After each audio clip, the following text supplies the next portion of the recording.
Welcome everybody to the Wednesday, June 3rd, 2026 Garrison Board of Education regular workshop meeting.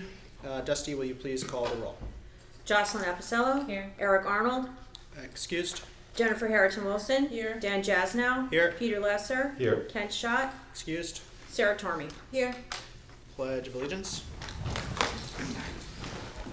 Pledge allegiance To the flag of the United States of America and to the republic for which it stands, one nation, under God, indivisible, with liberty and justice for all. We are going to enter into executive session and then come back for the rest of the meeting. May I be it resolved that the Board of Education of the Garrison Union Free School District hereby enters into executive session for the purpose of receiving legal counsel. May I have a motion? Motion. Second. All in favor? Aye. Opposed? Abstentions? The interruption, the delay. But we are back. Do we need a motion to re-enter, to Motion. close executive? To close executive session. May I have a motion to close executive session? So moved. All in favor? Aye. Opposed? Abstentions? Agenda changes. We do have agenda changes. Greg, do you want to speak to what those changes are? Yeah, we have a couple agenda changes. It's on. It's on our board doc, let me just grab it. They're hot off the press, folks, so bear with me. Yeah, we have an agenda change where we are going to, let me just get to it. So B. We're gonna pull B. Yeah, we're going, 14B, we're gonna pull. I'll talk about it when we get there. We're adding K. And we're adding K, which I can also talk about, request for approval of appraisal services, to the agenda this evening. Okay, so we'll talk about those items when we get down to Yep. new business. And just to note, once I do the minutes, I'll reorder the letters. Okay, Okay. great, thank you, Dusty. Any questions about the agenda changes? Any other agenda changes? May I have a motion to accept the agenda as amended? So moved. Second. All in favor? Aye. Opposed? Abstentions? All right. Moving on to the fun stuff. Welcome. We have our special recognition of the NYSSMA Spotlight tonight, which is always a highlight. I will turn it over to Greg to introduce everybody and Mr. Barone as well. Welcome. Thank you guys for coming to the meeting tonight. So the most important people are here this evening. So Olivia, Laszlo, and Lucia, thank you for coming this evening. Just for the board to know and the community, and thank you, Mr. Barone, too. Just so you know, NYSSMA is the New York State School of Music Association, and they do a festival every year where you kind of get rated. It's fun. You really work on pieces. They look at your technical skills. They look at how you play, and Jeff can talk briefly a little bit more about it. But thanks to Jeff's leadership and the support of this board and our community, we had 25 musicians participate this year in NYSSMA. That is the highest we've ever had. So that is incredible. And yes, you can clap for that. And a majority of our students earned an evaluation in the highest levels, which again is a testament to our strong music program and Mr. Barone's leadership. So without further ado, we have three highly rated NYSSMA participants that are going to share a little bit with you. So Mr. Barone, thank you for all that you do, and thank you Olivia, Laszlo, and Lucia for coming this evening. So, Superintendent Stoll sort of summed it up, but music is very much like a sports team. It's a group effort when Mr. Gonzalez and myself are in band. But NYSSMA affords them the opportunity to prepare a solo piece to stand on their own. NYSSMA is not a contest. It's like a painting. It's a moment in time. They're responsible for sight reading, performing scales, and their solo piece. You're going to hear us play together tonight. I'm going to accompany just to fill it out a little bit. But just to be clear, the majority of NYSSMA participants are playing by themselves. They go into a room, very much a classroom with someone like Mr. Gonzalez or myself. who they do not know. For a lot of students, it's a very scary thing until they go do it. And then they go, oh, that wasn't so bad. But they get the preparation. I've found in my lifetime, preparation is everything. Preparation can get you through things even when you may not be the best in the room. I can attest to that. Sometimes places I go to play, maybe sometimes I go to a certain job, maybe I'm not the right guy, but I will over-prepare. They will think I'm the guy, you know? So preparation, getting through performance anxiety, and everyone can relate to that. To have a goal in mind, something to look that you have to prepare in advance. It's not something you can do the week before. Some have tried. They learn very quickly that cramming is not fun. So I'm very proud of all our students. We had 25. We started with 9 in 2022, and we've come a long way. And we're, like Superintendent Stoll said, they all scored in the high upper tier of the ratings. So I'm going to pass this over to Mr. Gonzalez. He's going to, anything you'd like to add? Yeah, so aside from this month, we also have the spring concert coming up, which is next Thursday at 7 o'clock.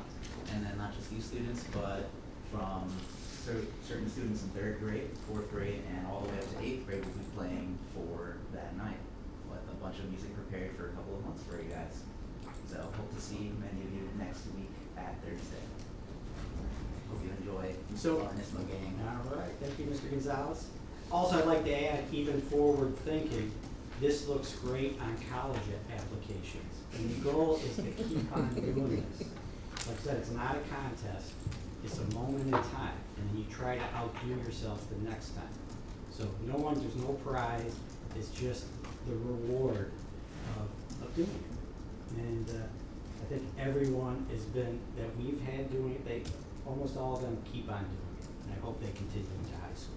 So we're going to play a piece called Fandango. It just so happened all 3 of them played the same piece. We worked that out. But you don't get to select your music. We get a repertoire that's graded that we can choose from. So sometimes when we have 6th graders who are friends or brother and sister, it's nice to get them on the same piece. Especially when we go to the next year. I've had brothers and sisters older that I will give them a piece, and then I know that the youngest one will hear that piece over and over. Because that's what practicing and preparation is. Let's face it, is doing something over and over. Getting students or even adults to that point can be tricky. So, Fandango, you guys ready? Here we go. 1, 2, 3.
So much. Congratulations on your incredible NISMA accomplishments too. Are we doing another?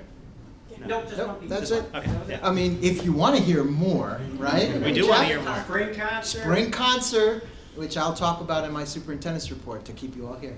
But thank you, everyone, for really sharing your music with us, and the highlight of our evening, I'm sure.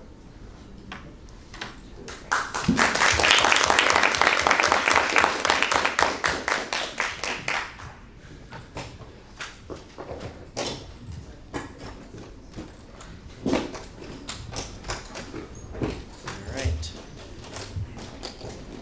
Yeah.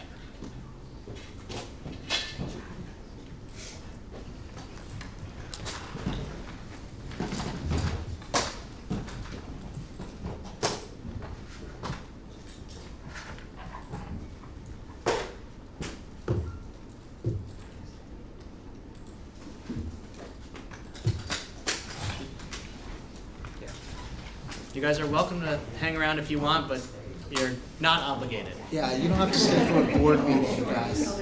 I'll see you tomorrow. Great. Excellent, thank you.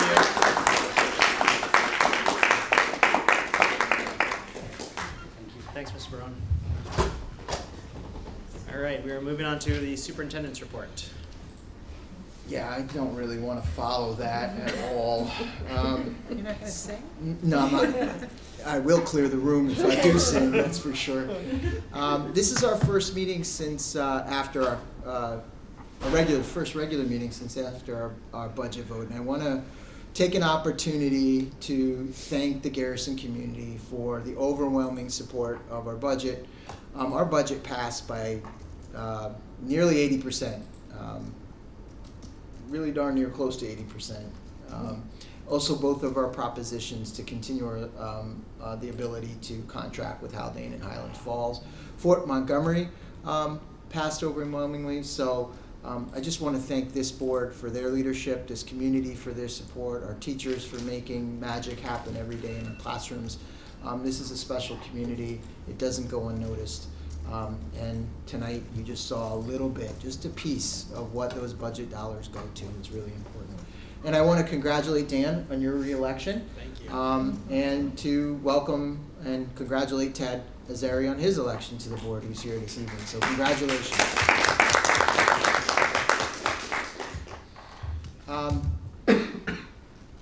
I want to also take an opportunity to talk a little bit about every year we have to review our counseling plan. I've shared it with the board. It's available on our website. But every year we review our school counseling plan. I just want to share with the community that we didn't make much changes. We have an excellent school counseling plan. Krista DiDiego, as our school counselor, does a remarkable job at not only preparing kids for 8th grade and beyond and college and career readiness, which is really, really important, but she also does a remarkable job at ensuring that we have a robust SEL framework. I actually participated today in 2nd grade on emotions bingo. I did not win. Your daughter did, by the way. Yes. And then she rubbed it in my face a little bit. But it was a lot of fun. So, and Krista led that, and it's just a testament to, like, the kids had fun, but they started to define emotions, things that, like, how does a 2nd grader define, like, disrespected, right? Like, what is that feeling? How do I put words to it rather than a feeling? And that's just an example of kind of the work in all-encompassing SEL work and counseling work that Krista does. So if the board has any questions, I'm happy to answer it. But we're really proud of this work. And again, it's available under our website under the Student Services page. We also, just this past Friday, had our 5th annual Youth Climate Summit, and it was an incredible success. And I need to thank our environmental education teacher extraordinaire, Ms. Bucola, and Mr. McDonald for all their work on putting together an event that welcomed 6 schools from 4 different school districts, teachers involved, dignitaries here, from state representatives, from local representatives, to also the Department of Conservation for New York State, other entities that came here. It was just a remarkable event. And it is really what I consider to be a performance assessment of our environmental ed program. It is in full effect everything that we do. And our students shone with their outstanding, authentic problem-solving, real-world environmental and sustainability issues. And I'm really excited and proud about that work. I will say we did an evening event. I know a lot of community members wanted to do it, and I will say it was a wonderful event. It was very enjoyable. We thank the folks from Homestyle who brought food trucks. Thank Mike McDonald again for running a scavenger hunt with our students. I will say we had a handful of adults and students there, but you know, the real winner of the day was an incredible Youth Climate Summit where there was so much learning and so much energy when the kids left the door. So I just want to again thank Ms. Bucola, thank Mr. McDonald for all the work, and everybody behind the scenes like Mr. Onito and Joe Jimick and our teachers to make sure that everything went off without a hitch. So thank you for a wonderful Youth Climate Summit. Also, I do want to take a moment to recognize all of our board, but also recognize one of our board members with an award from the New York State School Boards Association. So Jen, I want to present you an award that was sent to me and for your excellence in recognition by conferring more than 75 points on the coursework you do, the leadership that you do.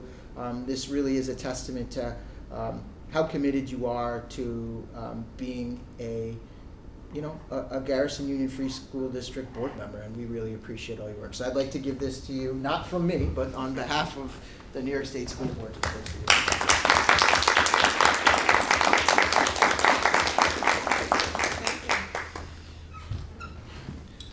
And lastly, there's a picture of some pens up there. And so what I wanted to tell you is that these are made by some students in the transitions program at Walden, BOCES, and they were made specifically for the Garrison board members. And it's just a small token of the appreciation that Putnam Northern Westchester BOCES has for the component districts that support them in all the work. Programs like the transitions program and everything that Putnam Northern Westchester BOCES does would not be possible without the supports of the component district. So this is just a small token of the appreciation from Putnam Northern Westchester BOCES to all of you who serve in the role as board trustee. Upcoming events. So Dan, it's going to be hot this weekend, really hot, so we'll bring a lot of water. So June 6th, we're trying to clean up some trails. I've been sending out, and I want to thank the community members that have signed up. So on June 6th at 8:30 a.m., I just want to do another shout out. There's still time to sign up.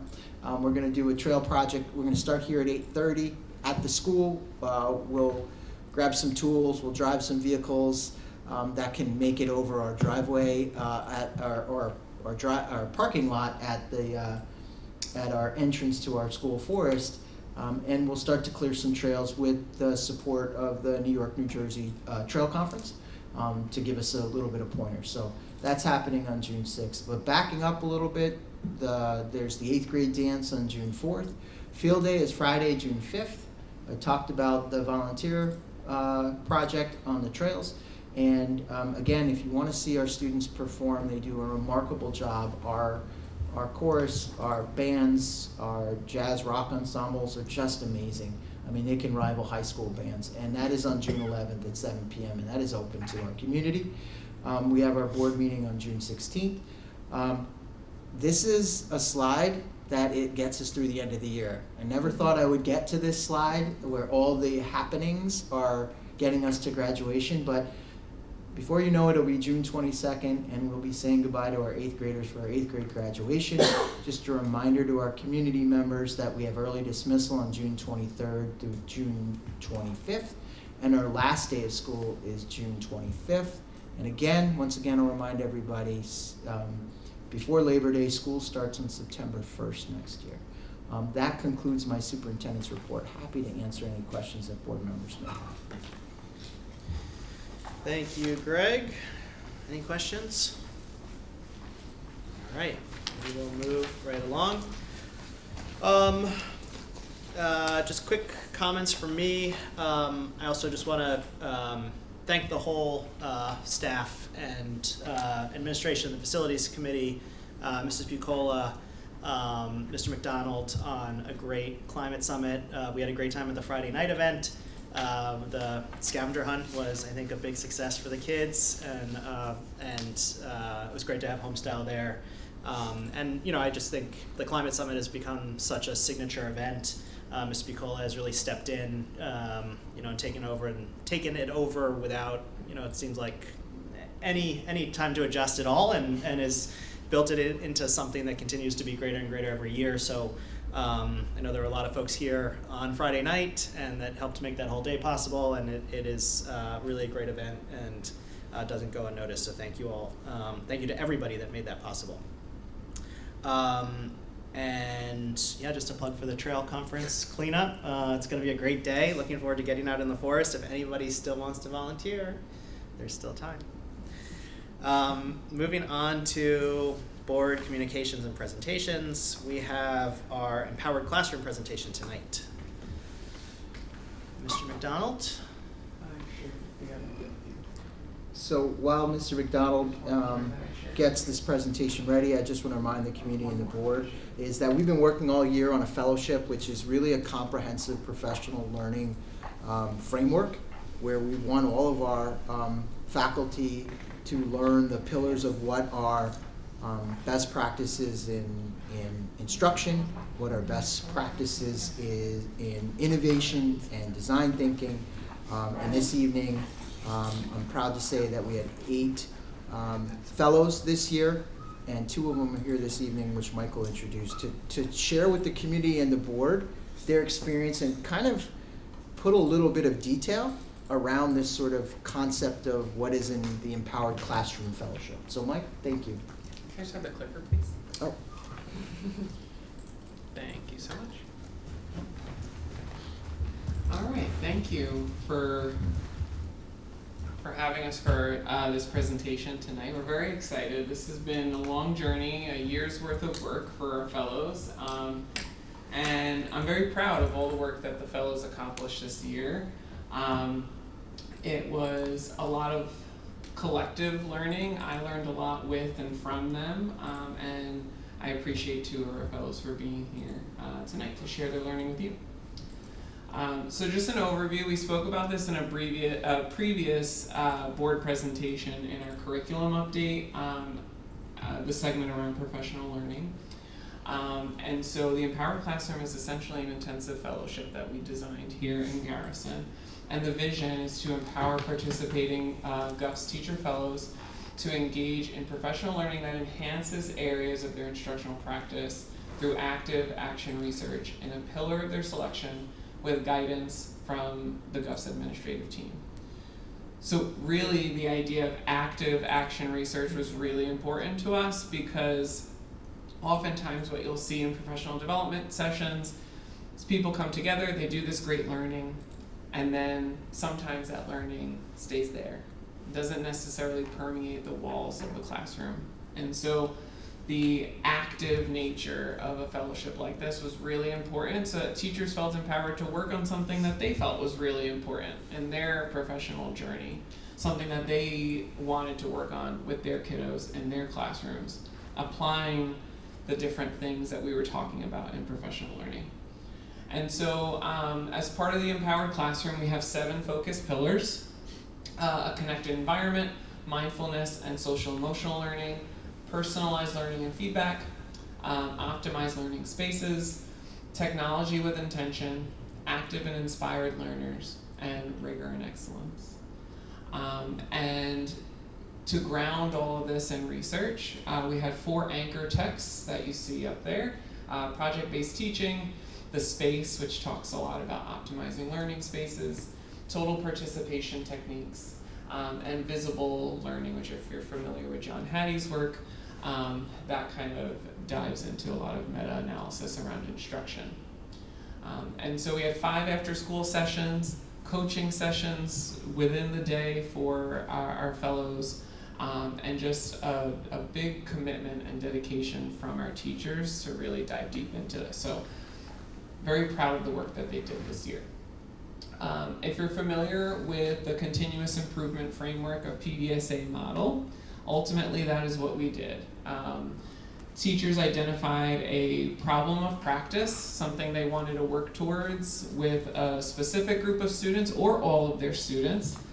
And ultimately they went through 3 cycles of implementation.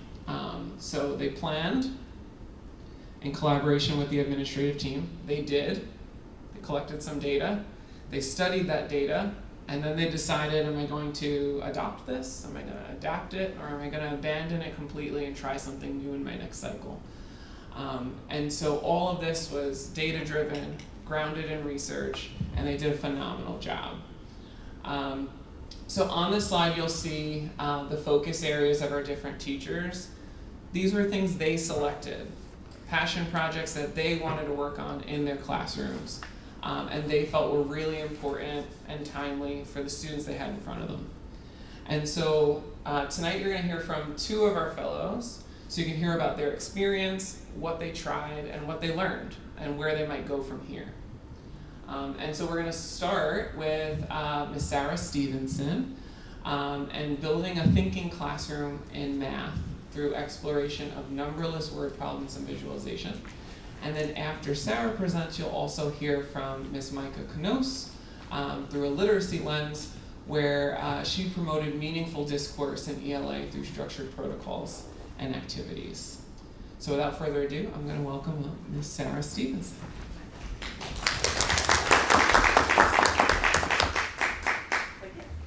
Yeah. He's going to set you up. It's just got to go to the beginning of the presentation.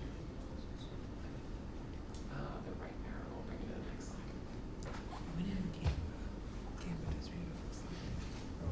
All right, thank you for letting me present to you, and I guess having had the advantage of having to do this whole program this year was really a valuable experience for me, and I think what Michael said was really true. A lot of time we've done PD, and really to apply it in the classroom doesn't always happen to the extent that I was given an opportunity to do this year, so I really am appreciative of it.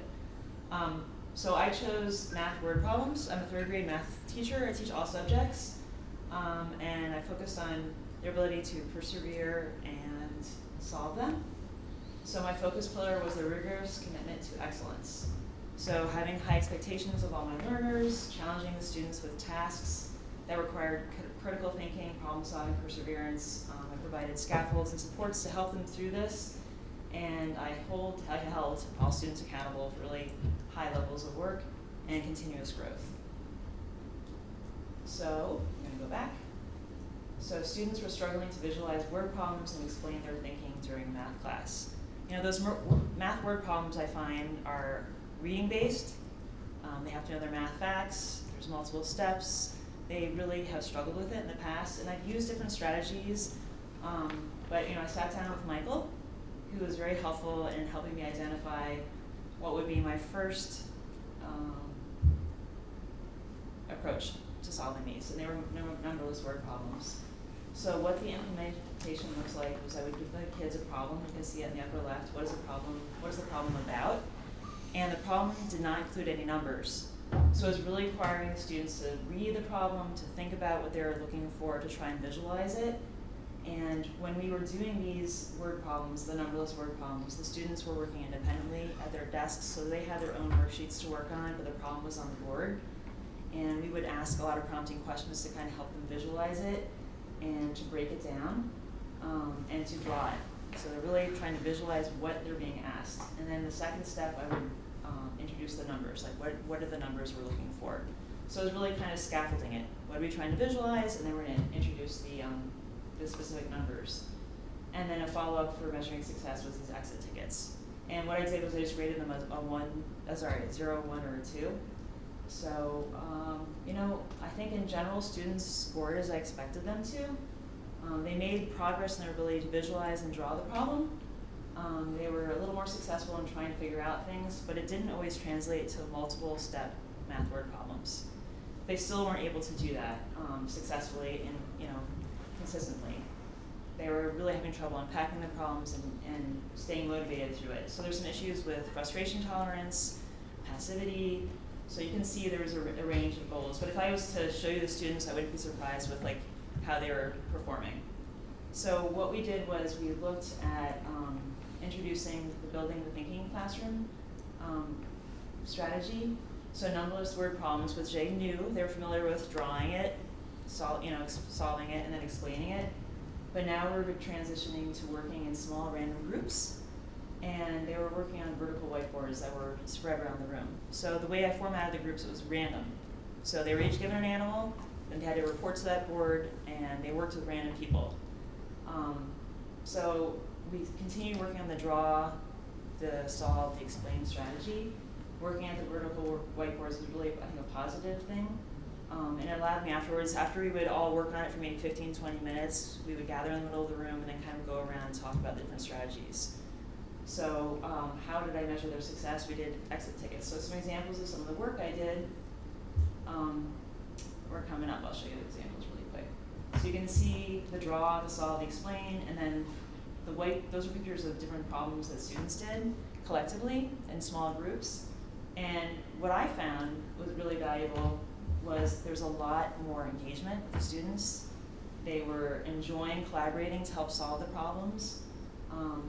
Each group had like a scribe who was writing, and the scribe was not allowed to solve the problem. They had to work with their peers to kind of really help explain to what they had to put on the board. The students took a lot of pride and eagerness in their work. They were very excited to do this thinking math, so their whole attitude changed, which was really exciting for me to see. And it gave them multiple opportunities to use and be exposed to like math vocabulary in their small groups, which I thought was great. So my observations, it was a really smooth transition going from individual work to like the small group work. It capitalized on their desire, you know, the third grade, they're 8, they want to talk, they want to chat, they want to collaborate. So it was really helped with that. And it really shifted from a teacher-led instruction model to a student-led discovery and kind of instruction model, which was really nice to see. I could really sit back and kind of watch their thinking. So it also gave multiple opportunities to showcase a variety of problem-solving strategies. So some kids would use number lines, some kids would use different area models. So really able to like focus on different ways they were solving these problems, which was exciting.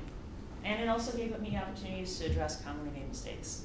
And if you see a commonly made mistake, I could point it out and talk about it. So here's the examples I was showing you. You can see they're different, laying it out different ways. But so I thought this was going well. And so my third change idea was just to continue working on these through the building thinking classroom lens. So I was building on cycle 2. I was selecting problems from Envisions. You all have kids, you know the second page is those really challenging word problems. Continue using those. Instead of doing it individually, we do it in groups. And also, a lot of these were from previously released third grade math test questions. So really giving them an opportunity to like practice using these questions, answering these questions. And you can see Michael took this picture. I was being observed from him. I had a little mustache on my face, which I actually tried to use AI to really, remove, but it didn't work. But I thought like this was like a really wonderful thing that kids were doing. So here's some examples. What do you see? So on the left are completed problems the kids did on the vertical whiteboards, and then we translated it into exit tickets where they were doing their independent work. So some of the problems were taken from their books, some of them were taken, we did it on line paper. But I think that in all, it was a really positive experience for the students. You can see this is fresh on these two children's faces, what you would see on the class. They were very engaged and really, really enjoying this work. And I'm still getting requests, are we gonna do those numberless word problems? Are we gonna get them into it? They're very, very engaged in it. So my key takeaways, I'm going to continue to use those random groupings. I think when you have a heterogeneous group of students with different learning needs, some of the strengths of students can help some of the weaknesses in others, and vice versa. Everyone looks at things differently. So I'm going to shift from focus. I think the shift from teacher-led instruction to student-led was really a great thing for them, and capitalizing on their socialization. They're wanting to collaborate and think about things in a safe way. More opportunities for them to engage learning using math, language, and vocabulary. So they're hearing it in their small group, they're hearing it in a large group when we're talking about it, they're using it when they're explaining it. So I think that was a really positive side effect of it, just using all the math vocabulary. And also just making everyone accountable. You couldn't be passive in these small groupings. You had to be active. If you were a scribe, if you're explaining the problem, or if you were, when we would go to smaller groups, I would have some different members talk about other people's work, what they saw, what they understood, what their questions. So I think the kids loved it. I think it was great for me to like just approach math in a different way, and I'm so appreciative of this opportunity. Thank you all for like having this, and I'm hoping to, you know, apply it in other areas of my classroom as well next year. So I don't know if you have any questions. Right. Thank you for your time. Thank you. Thank you. It's great. Very impressive. Thank you, Sarah.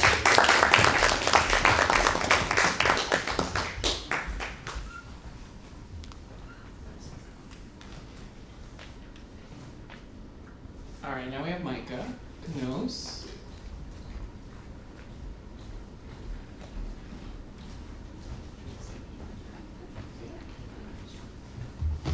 Okay. You guys hear me? Okay. All right, guys.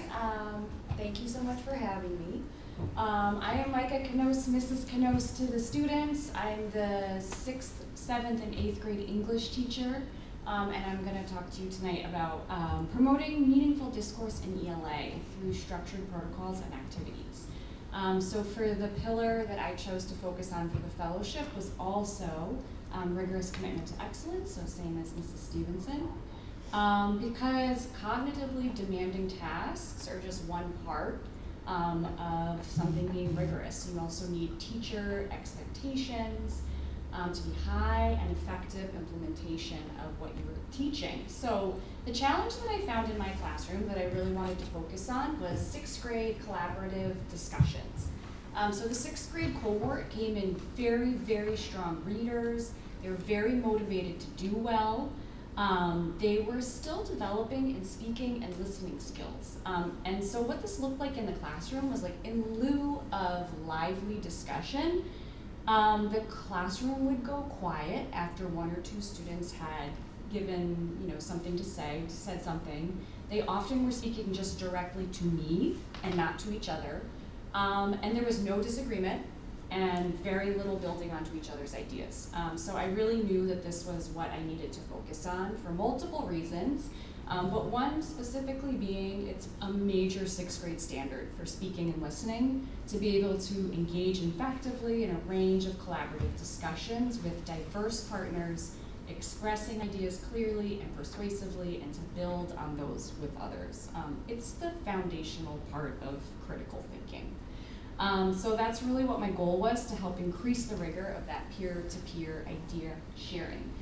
So for my first cycle, I worked with our mentor text for the fellowship, one of them which was total participation techniques. And we did a series of seminars in class. And we used this technique or this strategy, which is called a bounce card.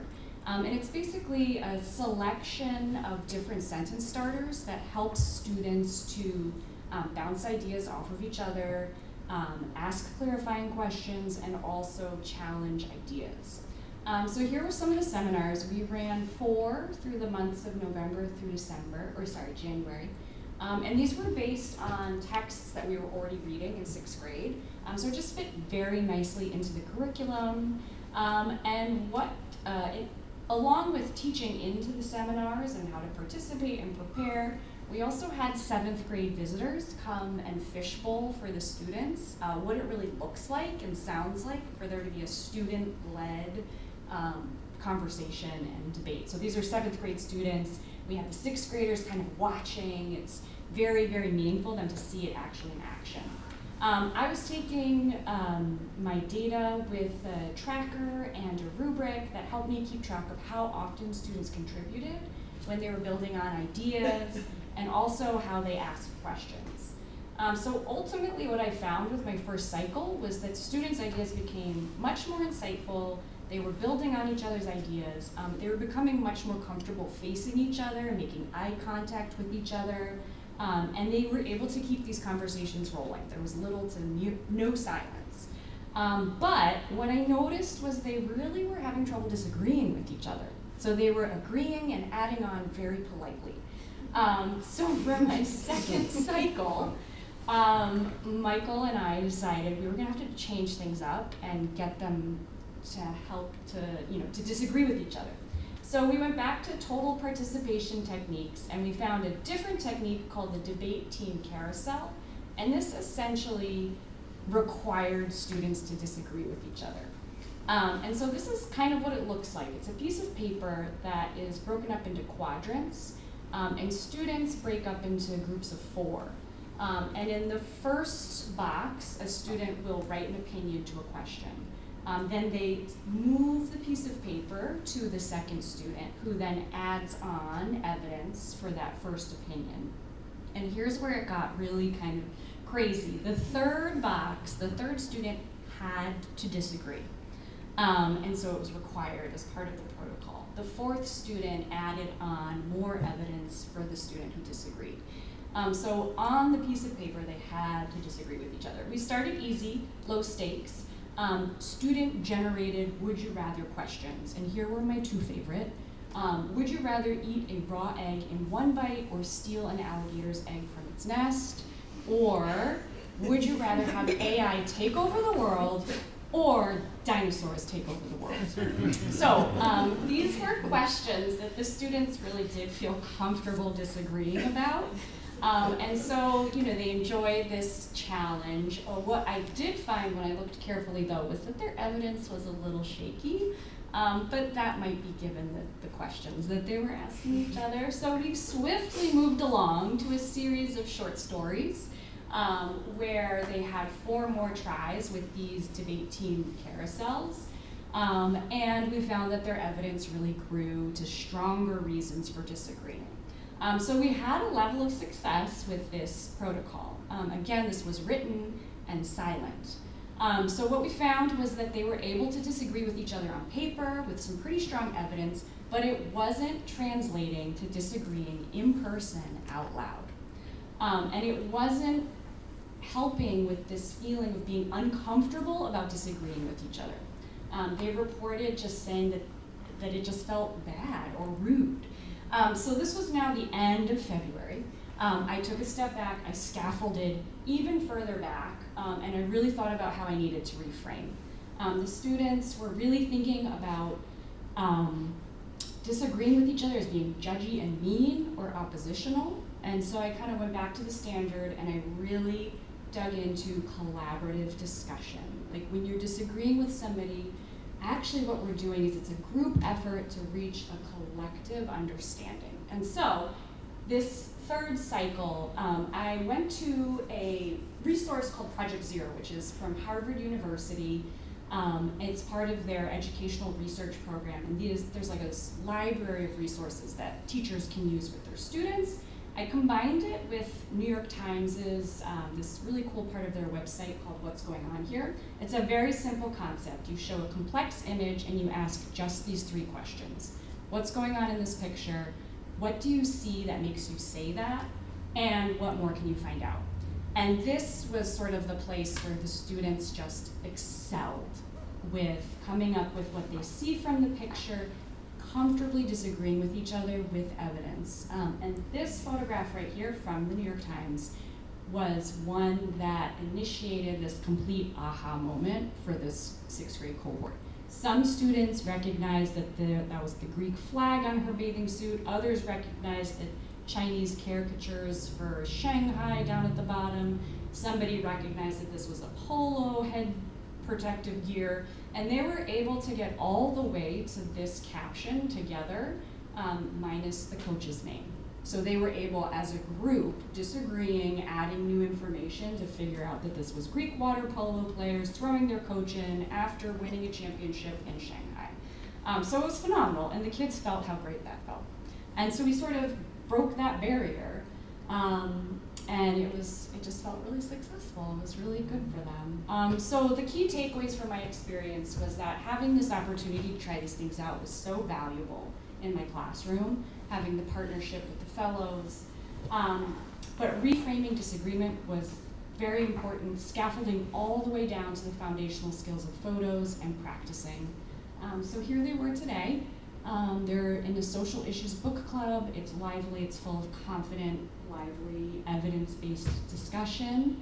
And here's where they will be next year. There's a whole unit in 7th grade about the art of the argument. So they will continue on growing with their meaningful peer-to-peer discourse. So, thank you. Great.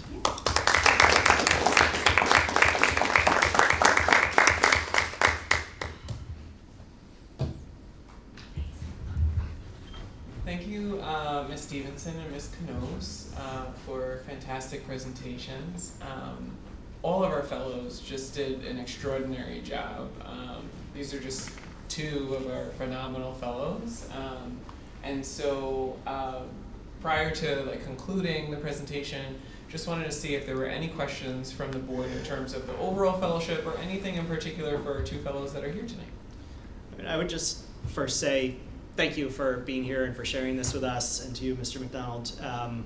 I don't know how many times we asked Greg for an update on the Empowered Classroom this year, because I think the board has been so excited about it. We've been so interested in what was happening, and obviously we played no role in this process other than sort of, asking Greg what's happening and asking Mr. McDonald what's happening, and then, getting occasional updates. But we've been, I think collectively as a whole board, just very excited about this program, and wanting to know what was happening and what it looked like and when we were going to get to hear about it.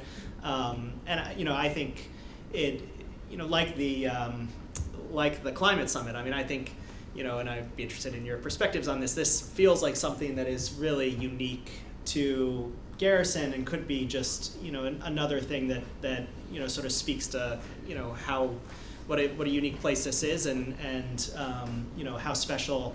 How we can do these sort of special innovative things, particularly in a smaller setting, and what the incredible advantages of that can be, where we can experiment with these types of new models. So I'm very excited about it, and it's really it's great to hear sort of how that has unfolded and how it's impacted the classrooms.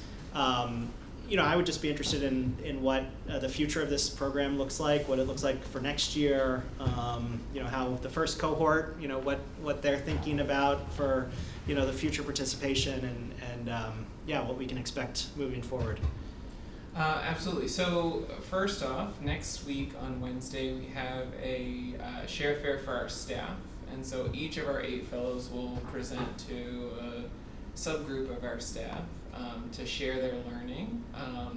And hopefully that then sparks some new inspiration and ideas across other classrooms in the school. Additionally, we're hoping to have extensions for cohort 1 next year if they want to continue exploring, going deeper into their focus pillar, or selecting other focus pillars that maybe they didn't give as much attention to this year, in a collaborative model amongst the first cohort. But we're really excited to launch cohort 2 and see how we can inspire other folks to kind of follow the lead of our inaugural cohort, and do even more wonderful things. And so the goal eventually in the next couple of years, and you'll see in a later presentation around the professional learning plan, is to have everybody participate in the Empowered Classroom at some point in the next couple of years. And so really, the success of the program this year has been primarily because of the fellows that we have, the amazing teachers that we have here, and just the collaborative nature of our entire team.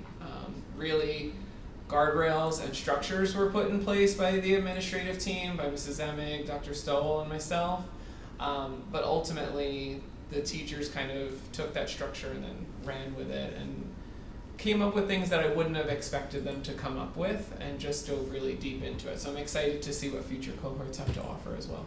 Great. Other questions? Yeah, I have 2 actually for, excuse me, Ms. Canos and Ms. Stevenson.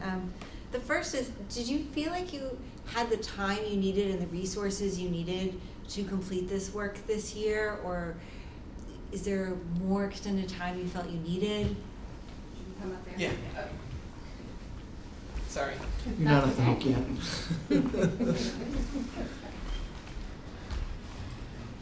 I would say yes. I felt very supported through the process. This is my, I've been teaching for a very long time, and it just was this just right level of support from Mike and Dr. Stoll and Ms. Emig, where we met for coaching when needed, we met together. It wasn't too much. It was just what I needed at this point in my career, to be very honest. It was the right amount, and it was inspiring, and I was very motivated to do the work because I could see the impact it was having in my classroom, and it was so intellectually interesting for what I was doing. But it was a lot. It was not nothing. No, I agree with exactly what you said. I think we also had a lot of support from, like, Michael was very accessible, he was very flexible. He kept me really focused because I tend to be all over the place. So that was very helpful, and I agree. It's like I've been teaching, like, math word problems, you and Sarah. Like both your kids were in my class, and I think just having a different approach to it, and given that opportunity and the resources to really explore it, it was really beneficial. I think it was invigorating for me because, like, I have been teaching a long time, and it was like really kind of, oh wow, this is like a new little light here. So it was a positive thing for me. Are these things that you had like heard about before that you just hadn't like been able to implement, or is this like all brand new techniques and strategies? I can answer for myself. The total participation techniques book was part of the fellowship, so that was brought to me. I spent time looking through it, picking things through, thinking about what might work in my classroom. The Project Zero from Harvard University, I was very familiar with, but it helped. I needed the whole trajectory to connect the dots of what to choose from those different thinking routines. And for me, like, I think the vertical whiteboards were really just a different way to approach it and breaking them up into the smaller groups. Really putting the focus more on the student-led work, taking a step back a little bit more than I have in a while, and I think I needed a reminder of that, so it was really beneficial. That's great. One other question, when you had the questions and like you were thinking things through, did you bring that back to the larger group and have discussions so that like there was sharing between the different teachers? Yeah, the first several sessions were really collaborative. We put our ideas down on paper. We actually transitioned to another person. They kind of gave us feedback about what they thought, what was positive, what was negative. So I think there was a lot of collaboration. There's opportunities for us to answer questions about our thinking, so we could reflect on it a little bit more. So I think it wasn't done in isolation. It was very collaborative. Yeah, and that I think was part of the magic of it, was that the being able to discuss these academic challenges and possible solutions with our colleagues who also themselves have so much experience, have tried so many things in their own classrooms. So yeah, it was a big part of it, was the idea sharing. I just wanted to add, I was in a meeting this morning around Portrait of the Graduate, the New York State Portrait of the Graduate, and the difficulty people are having how to envision linking competencies to artifacts. And I think your presentations tonight do that beautifully, and you should send them up to the state as exemplars. Yes, thank you. Thank you very much. This is, like, you didn't use any edgy speak. I understood this. This was the most accessible, educational talk I've heard. I thought that was really impressive, because I was able to follow everything without being an educator myself. And I think that's sometimes when people back off, is it's a lot of jargon you don't understand. I'm not sure what the No acronyms. I know, no acronyms. Except PDSA. Nobody Okay. said it. I was done. Well, thank you. Yeah, Thank you guys very much.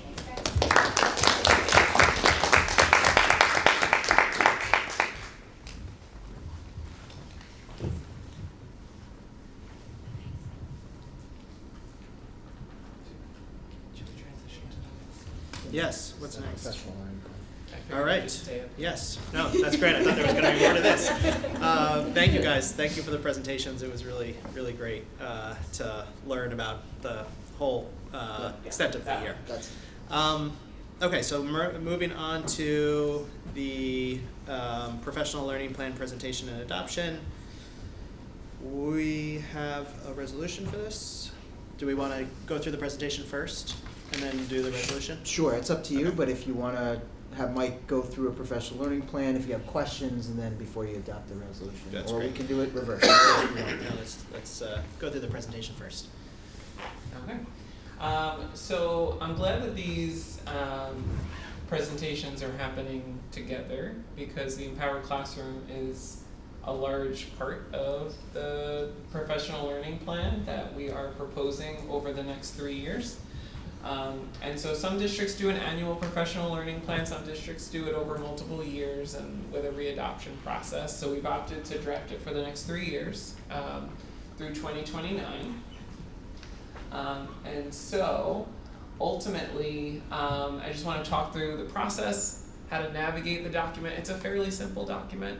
And then open it up to see if you have any questions after we just mentioned some of our key strategies that we will be using for professional learning over the next couple of years. So ultimately, we had a team come together that had a district and school administration, we had teachers, a parent/teacher representative, and then we also had a higher ed partner from the City College of New York in Harlem, Dr. Despina Stiliano, joined us virtually in order to offer us the higher ed perspective in the construction of our plan. As part of the plan, we needed to take a look at what our needs analysis would be in constructing our professional learning plan. That's outlined in the opening pages of the document and the types of data that we looked at and explored in deciding some of the key things we want to focus on in the next couple of years. And ultimately, we wanted to make sure that whatever we created aligned to 3 key areas. So one, obviously, is the vision of a graduate, making sure that everything we do is grounded in that vision. Additionally, we recently presented our 5-year environmental education plan. So districts often fall into the trap where they have like 6 different plans and none of them work together. We didn't want to fall into that same trap. And so ultimately, whatever we decided to do as part of this plan, we wanted to feel cohesive with the 5-year environmental education plan. And then another plan that we are constructing that has not been up for adoption just yet is our teacher evaluation system moving forward in accordance with the updated New York State law for teacher evaluation. And so being a part of all of these different teams and kind of taking the behind the curtain view and then seeing how all these pieces can work together. So ultimately, the process over our meetings throughout the school year took us in the direction of 4 key goals. The language is here, so I won't read them out loud to you, but ultimately they boil down to some main ideas. And so goal number 1 mostly has to do with the idea of a continuous improvement model, similar to what we just heard about with active action research in the Empowered Classroom. Goal 2 has to do with New York State requirements and statewide initiatives, that as a New York State public school, there are certain things that we need to incorporate into our curriculum and our statewide mandates. And so we need to properly prepare our staff to handle those things in meaningful ways for our kids. Goal number 3 is we're going to take a good look at and support our staff with implementing a high quality MTSS framework. And then goal number 4 has all to do with our environmental education programming and curriculum mapping. Ultimately, each of these goals in the plan are then broken down into more targeted objectives, alignment to professional learning standards for New York State, and then broken down to some key strategies or activities that we would engage staff in over the next 3 years, with certain artifacts, deliverables, and metrics that we would take a look at to inform our planning for either modification to the plan over the course of the 3 years or redrafting come 2029.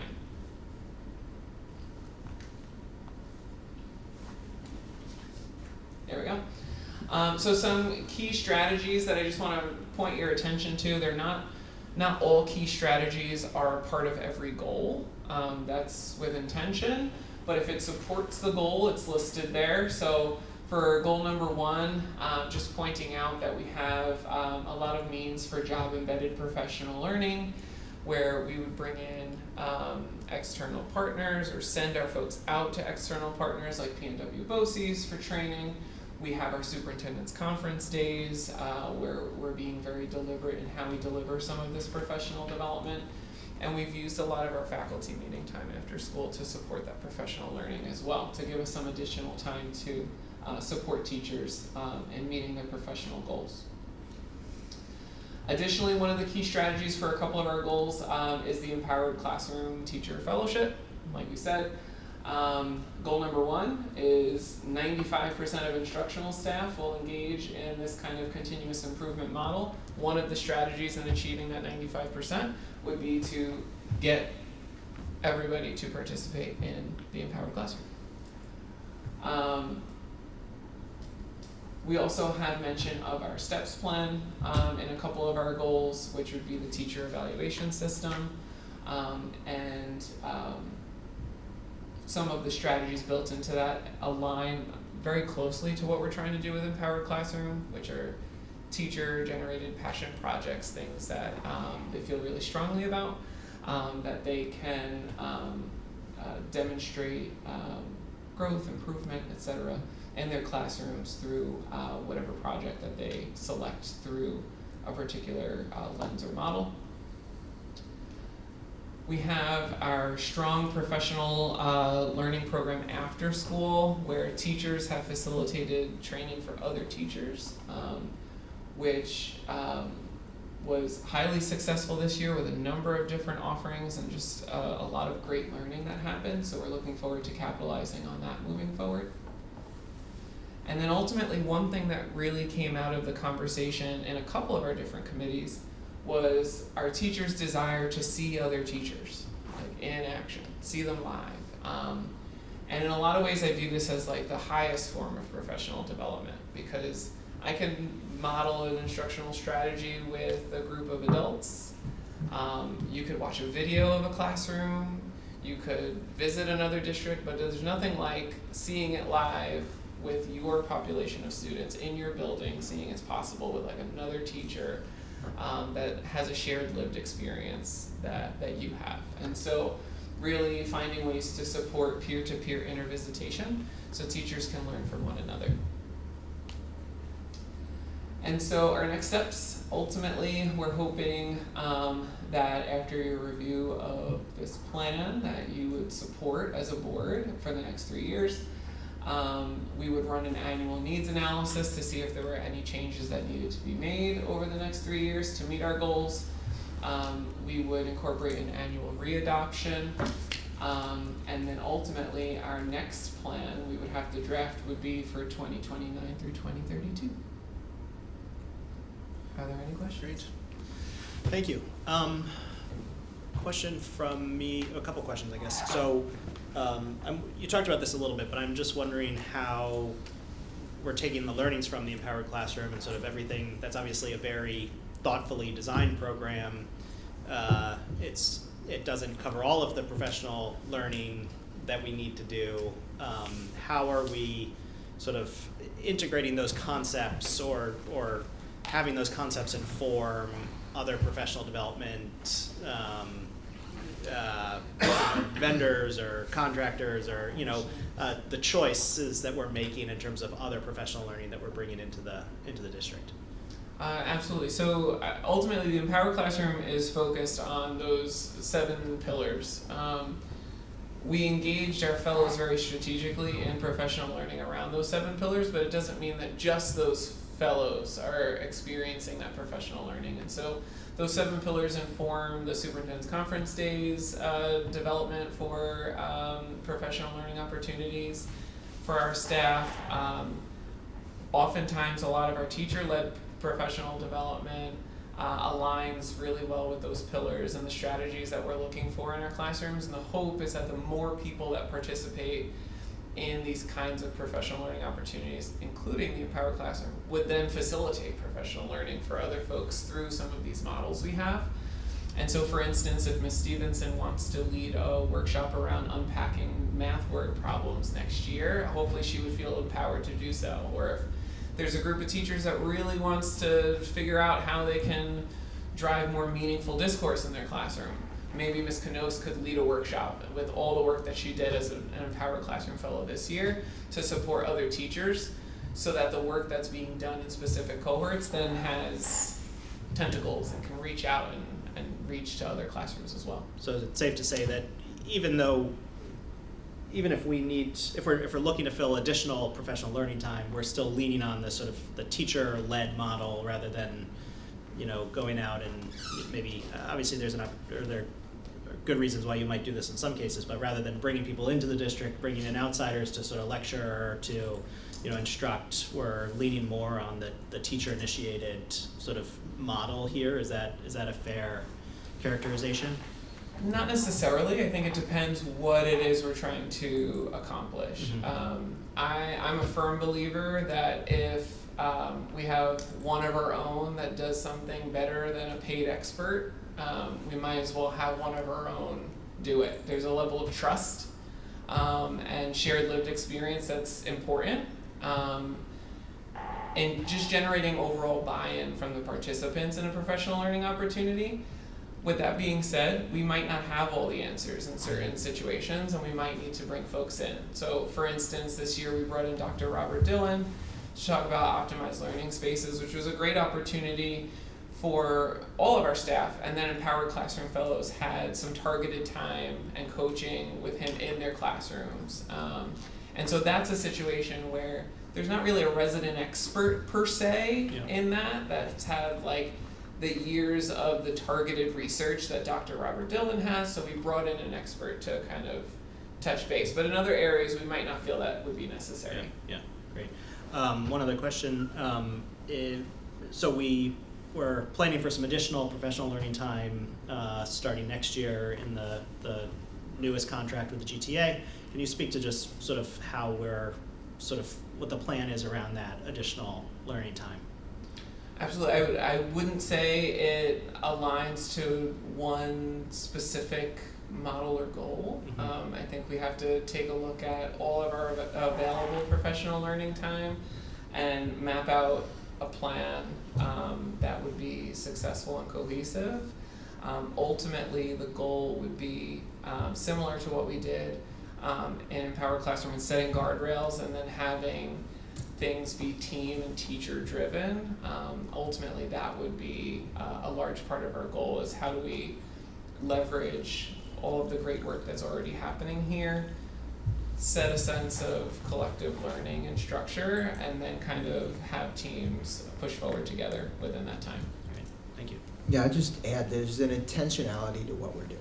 There are goals and objectives and frameworks that are intention. I think you can start to see the thread through the 5-year environmental plan, through our PD plan, through our, through our empowered classroom. There is definitely. So we want to give adult learners voice and choice and agency, but we also have certain goals and certain expectations in our classroom. So there's a nice balance between really allowing adult learners to really engage deeply, and I think you saw a piece of that this evening with Sarah and Micah, but also a shared commitment to looking at whether it be the 7 pillars, or whether it be innovative learning, or whether it be project-based or sustainability.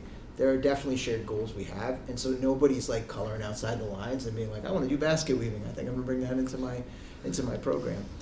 So there is an intentionality, and there is, we do think about this. So when you ask about this new time that we have for professional learning and PLCs, professional PLCs that we're going to do, we have to map it out. We'll sit this summer and we'll map it out for the whole year. We're like, what do we want to accomplish this year with our teams?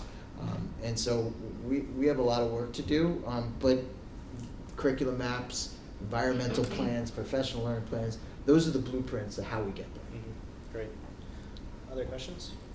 I was just going to say, I think this is so impressive, and I think it's going to be great for us as a board too, as requests come up for things in the budget. It can all come back to a really strong rationale for why we might need new furniture or new equipment or new supplies or additional money for X, Y, Z. I think it'll all be based in this curricular work, which I think gives everyone confidence that it will be used to its maximum effect. So that's great, very impressive. I just wanted to compliment you on a very comprehensive plan. I thought it was really well written and really thought of everything, including like if someone went out for leave, what would happen if they couldn't complete the project they had planned on, so. It's a great plan, and it also includes all the mandatory stuff, which I appreciate, like the boring stuff. And my question links on to what Pete said in terms of, we've already budgeted obviously for next year, and part of that was linked to this year's Power Classroom. Given that this is a 3-year plan, are there any funding needs that you anticipate as linked to this that will be coming through, or is it sort of building year over year on more of the same as we continue with the Empowered Classroom funding? I mean, ultimately, things that have already been built into the budget, I would anticipate being Repeating sort of year over sufficient year. for the next 3 years within the confines of this current plan. I wouldn't anticipate any increases at this time. Thank you. Any other questions, comments? All right. Thank you, Mr. McDonald. Thank you. I will go ahead and read the resolution. Be it resolved that the Board of Education of the Garrison Union Free School District, upon the recommendation of the superintendent, hereby approves the professional learning plan for 2026 through 2029 as presented. May I have a motion? So moved. All in favor? Aye. Opposed? Abstentions? All right. Moving on to discussion of the change orders for ongoing capital projects, which is something we adopted in our last special meeting. Yeah. Greg, you want to speak to that? Yeah, I just want to briefly let the community know, and as the board knows, when you have capital projects, in order to approve a change order, it usually requires a board to approve that change order through resolution. The challenge with over the summer, when we only have like one meeting every month, is that if there's a change order that needs to wait till August and we can't move forward on a project, it could jeopardize the completion of that project on time. So what we did was adopt a resolution that allowed Joe and I to approve change orders up to $25,000 for a total amount never to exceed the total authorized amount of that project. So we needed to do it quickly because we had some change orders that came even between May 19th and now that we're able to kind of move forward and tell the folks doing the roof, as you see, they're doing the roof, and there's some change orders that if we had to wait, they may not have been able to get the right supplies or order the right supplies. So this gives us the flexibility to make sure we're monitoring these projects. We will always bring that change order to the board later, but we just wanted to let the community know and the board to know publicly why we did that on the 19th. Great. Thank you, Greg. Any questions or comments for board members on that? Okay, we'll move on to our first public comment session. Public comment is intended for members of the community to speak openly and voice concerns. In accordance with policy 1510 of the Garrison Union Free School District, any person wishing to speak shall comply with all provisions of this policy. Comments about specific school personnel or individual students is a violation of board policy. Concerns regarding students or personnel should be discussed privately with the superintendent or appropriate administrator. Comments should be limited to 3 minutes, and speakers are asked to conduct themselves in a respectful manner. The board will listen to the comments but will not engage in dialogue. Any necessary follow-up will be noted and provided through the appropriate channel. Members of the public wishing to comment during board meetings are asked to place their name and town of residence on the sign-in sheet. Commenters will be invited to the podium to address the board. Ted.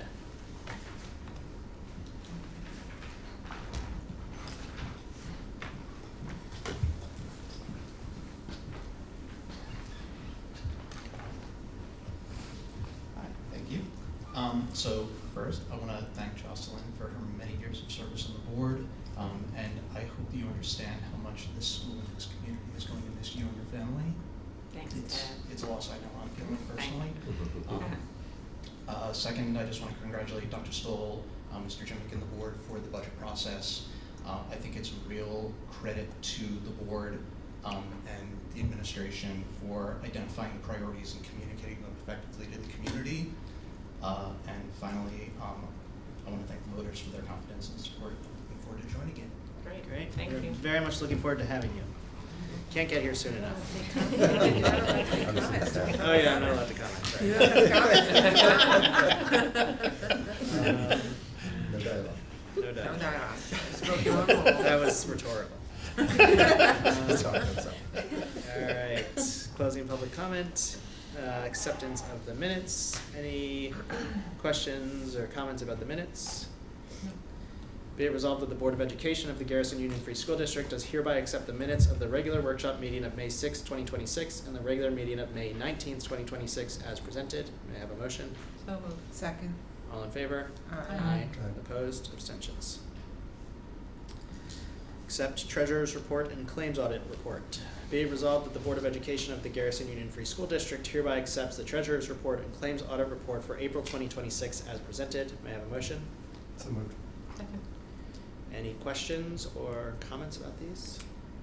Just a comment on the revenue report. Thank you, Joe, for answering this, but just to bring it to everybody there, we actually make some real money off of renting our space. So it's something I know we're going to be coming up on the reorg and thinking about setting fees and whatnot, but that does bring in, like, what's that, like $6,000-7,000 a year? It's like substantial money. So just something to think about as we look ahead to like what the rates are they competitive, all of that. So Yeah, we have multiple entities that use the gym, and that's primarily where the rental income is from.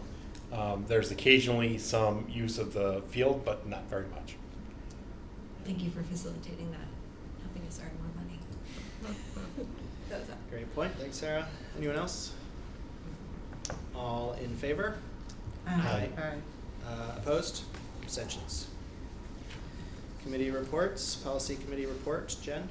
Hi, the policy committee report met on May 20th and we reviewed 8 policies.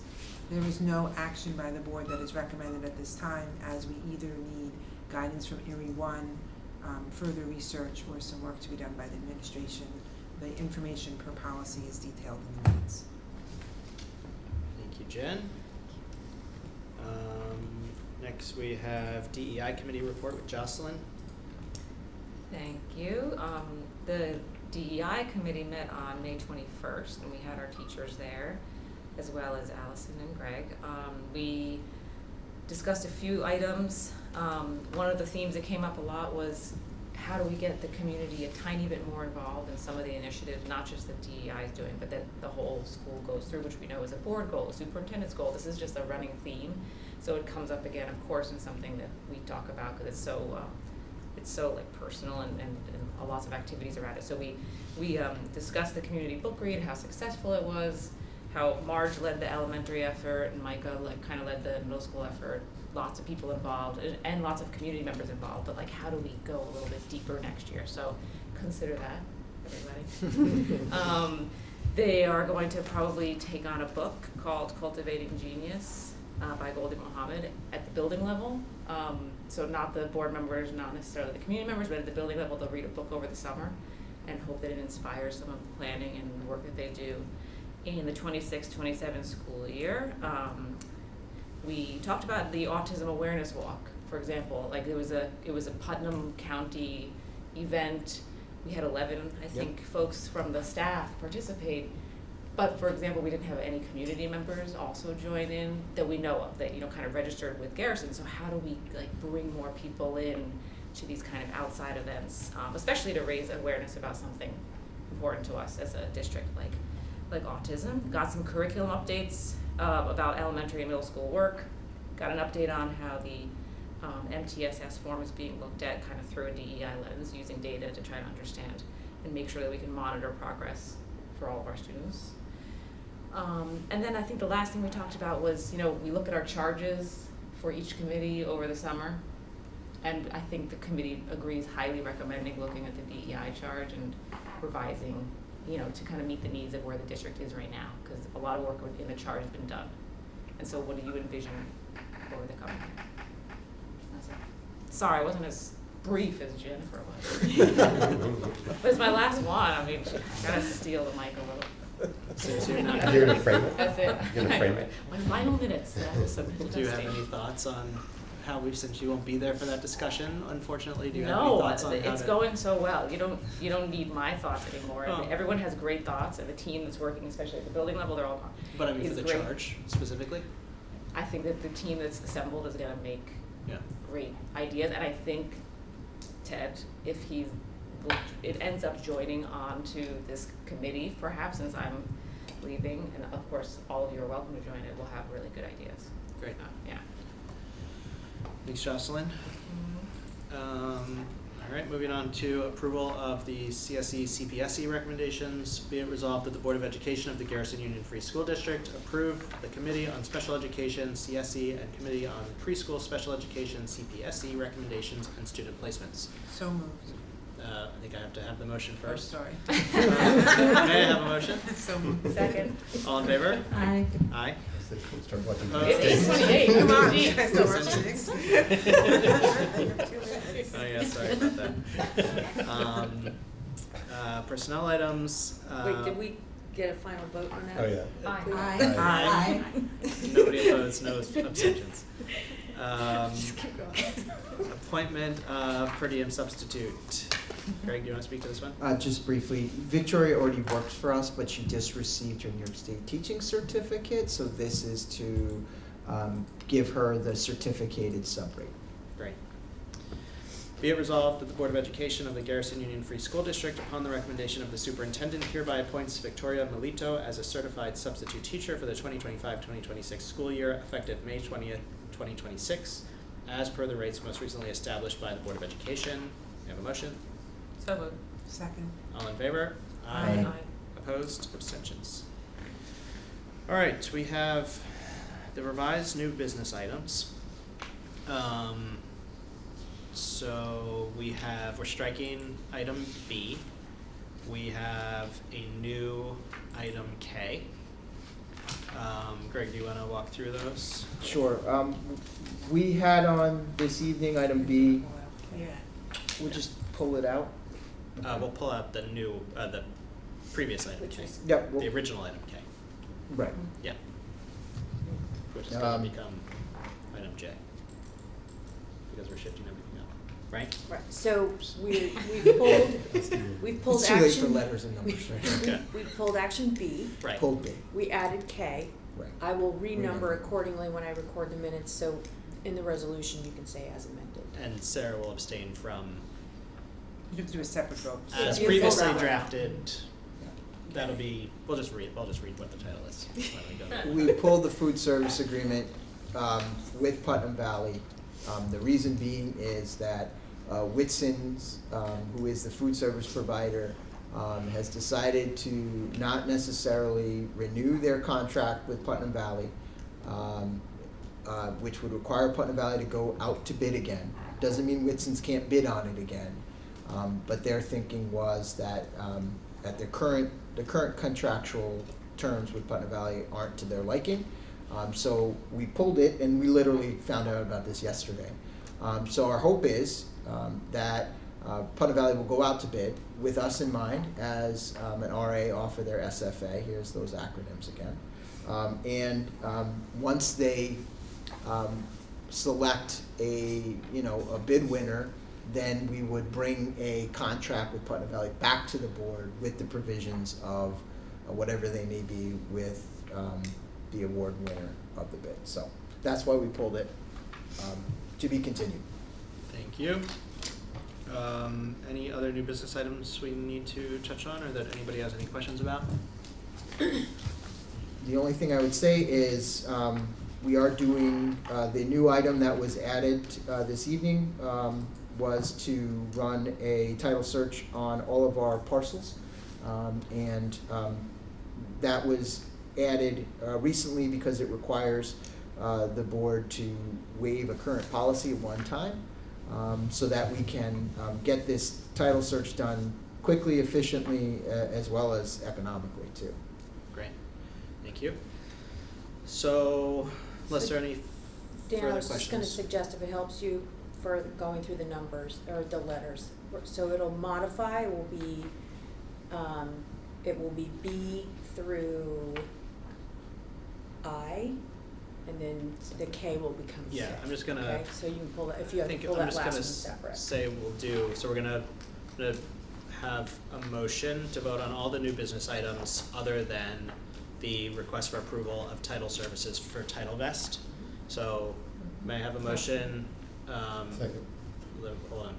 Be it resolved that the Board of Education of the Garrison Union Free School District, upon the recommendation of the superintendent, hereby approves all of the new business items other than the request for approval of title services for Title Vest.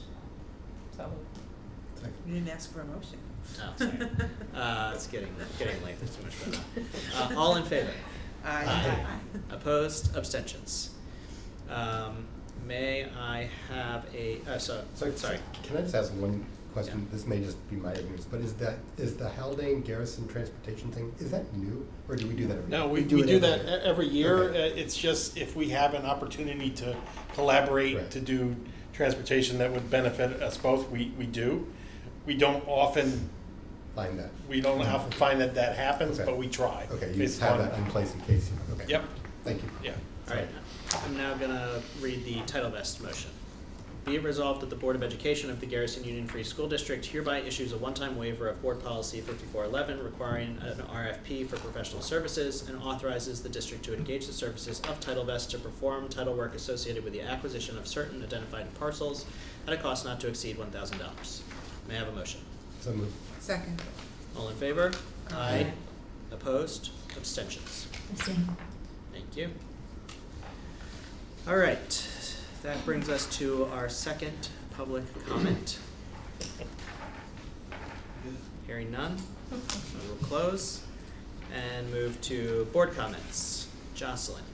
okay, I'm gonna do a very quick board comment because the next meeting we have will be celebratory for 10-year and other reasons, and I don't want any attention on it being my last meeting. And since Ted I'm not sure you have a choice on that, But since Ted Jocelyn. brought it up, I figured I would say also it could be Nick's in 6, and I'd rather go home early for that one too. So it's been such a pleasure and an honor to serve on the board. I've been through so much with it. I started pre-COVID, so I got to go through 3 superintendent searches, go through COVID, go through like building out an administration team that we never had before. I mean, it's been so amazing and getting so much support. I can't believe like how kind of, critical you can be. Not you. One can be like myself as you get on the board and you're ready to really fight, and then you realize like, oh my God, there's so much magic happening. So it's been really nice to see the faculty grow, the administrators grow and cohere as like this amazing team. It's been really shockingly nice. Love the board members. Sorry Ken's not here and Eric, but I like them too. But yeah, in hiring Dusty early on, it's all been so nice. I'm glad that my term's over, so I'm ending it like when my term is supposed to be over. That feels good. And I can't believe how much I learned about schools. And our kids are lucky here. We're all lucky to have such a good working relationship together, each of us. And I really wish you all a lot of luck. You have so many good plans, in place, thanks to this administration and faculty and you all. So it's going to be fun. I'm not going to really watch from afar. I'm just going to have faith. Maybe I'll start watching our videos. Yeah, that's true. Actually, I might watch, because I've missed Micah and Sarah's presentations. I might actually watch to see, because I'm sure it was worth it. So I'm sorry to miss that. But yes, I really Hey, there's Kent. Oh, look. Just in time. Just in time. I was just thanking all of my fellow board members for such an amazing experience throughout these years. You came in just for that purpose. Anyway, so that's it, because I know we want to adjourn, but it's been really a pleasure, and I appreciate you all. Thank you. Well, we will very much miss you. Yeah, but it's so fun to know that Ted's coming on. You guys are really He's great got big board. shoes to fill. Oh yeah.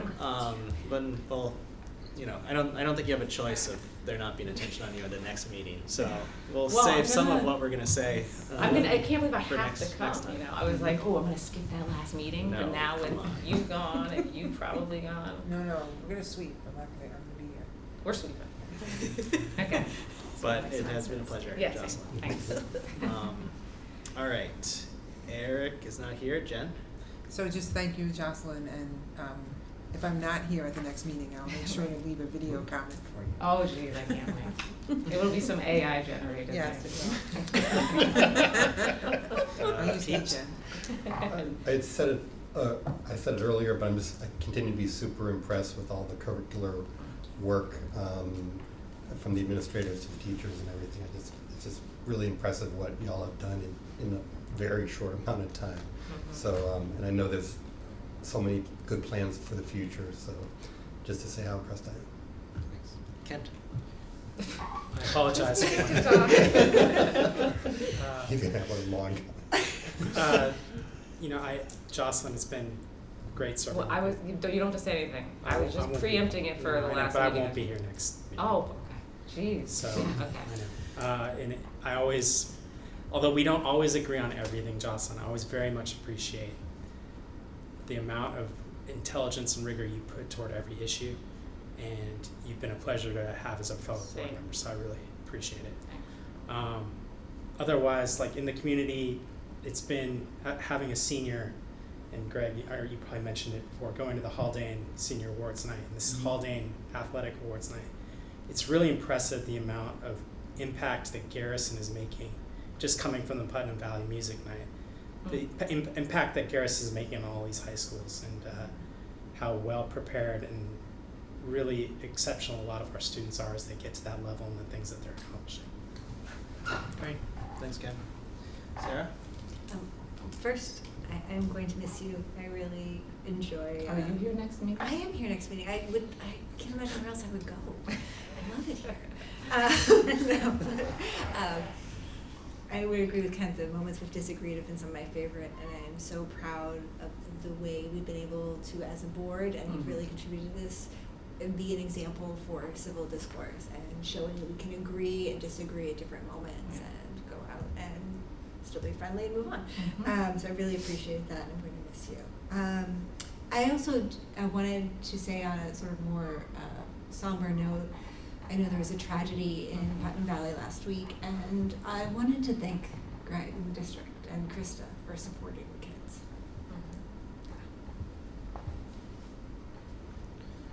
Absolutely. Thank you, Sorry, Sarah. I'm not a really sad No, note, but it's the Thank you it's for- really, Yeah. it meant a lot that we sent somebody over, and it meant a lot to our kids, and to have counselors of that caliber available was huge, so thank you. All right, thank you, everybody. We have another executive session. So, resolved that the Board of Education of the Garrison Union Free School District hereby enters into executive session for the purpose of discussing current litigation and discussing the superintendent's evaluation and agreement. May I have a motion? Second. All in favor? Aye. Aye. Opposed? Abstentions? We will adjourn the meeting without any further action taken.